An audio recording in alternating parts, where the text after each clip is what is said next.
Good Saturday morning to you guys. Hope y'all are doing good. Hope you slept well last night. Got some of that work week recuperation done. And don't drink too much tonight. Sleep well. Rest up. You're gonna have to get your ass back to work Monday through Friday, humping them hours, baby. But we had a guy pop up on the channel, young man. He wants to be a automotive technician. He asked me, he says, do you think working at an independent shop is going to be more beneficial than working at a dealership? No, not at all. You guys can leave your opinion on this if you want, but no. I've worked at independent shops, and independent shops are good, don't get me wrong. You get a lot of knowledge there, but it is not the same as a dealership. Dealerships offer, like, for instance, when I started at a dealership down south, they gave me a car. They paid for the week. They said, just take off, go to this training. I was in, advanced electrical diagnostics class down at one of the regional centers training. And then I went back for advanced engine diagnostics and all this other stuff. And they just kept sending me for, like, it was over a year. They would send me for a week, pay me. Send me for a week, pay me. Send me for a week, pay me. Give me a car. Give me a daily stipend to eat off of and live off of while I was down there. Paid for the hotel room, everything. I'd never even heard of an independent shop doing something like that. Now, I'm not saying it's not possible, sure, but few and far between. And a lot of people will blow smoke up your ass and tell you that the dealerships will give you all this factory training. They do, but you got to fight for it, man.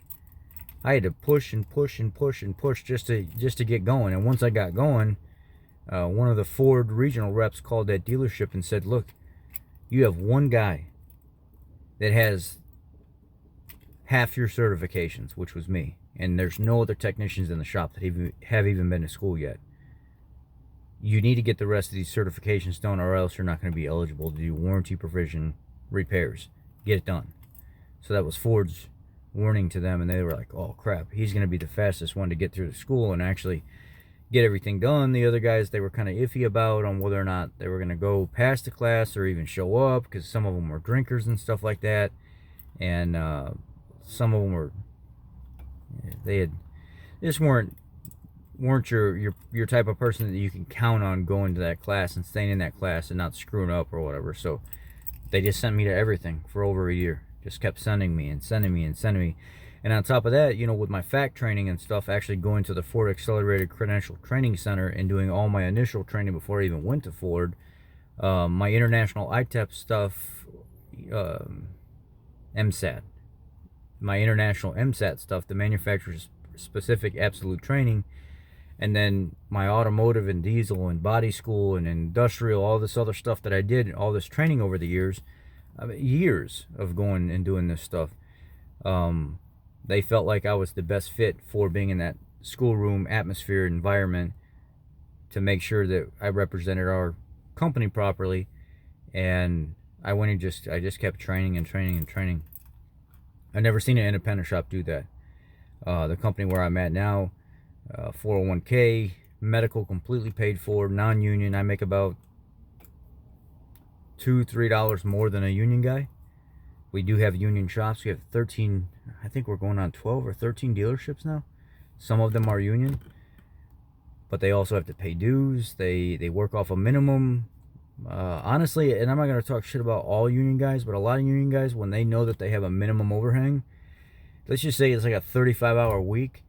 A lot of union guys, they won't try to push more than 35 hours if it's slow or something like that. They're not humpers. They just they'll just settle for that minimum. They might get 28 hours by the end of the week, 30 hours by the end of the week, and they'll call it quits, head to the house. And a lot of union guys, they won't work past 40 hours. They're like, 40 hours, I'm going home. See ya.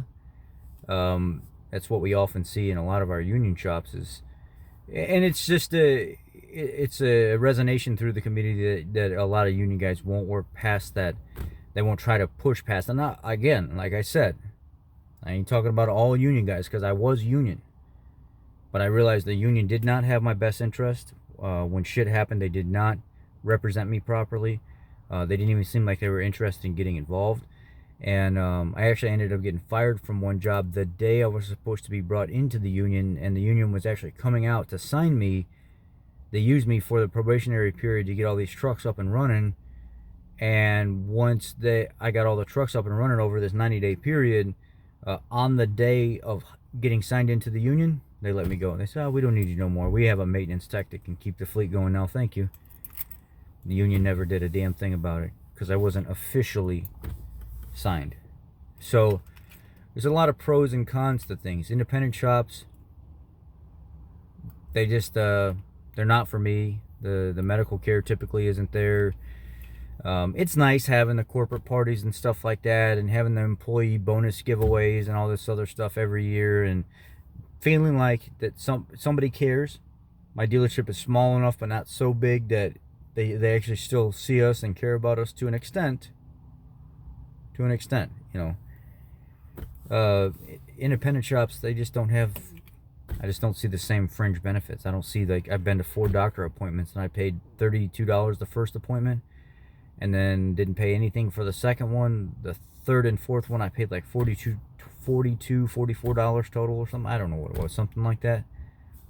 My medical's paid for. I don't have a monthly fee or due or any of that stuff. They just pay for it. It's a benefit I had going to a dealer. I would have never got that at an independent shop. Now I'm not speaking bad about them. I think the dealership life is you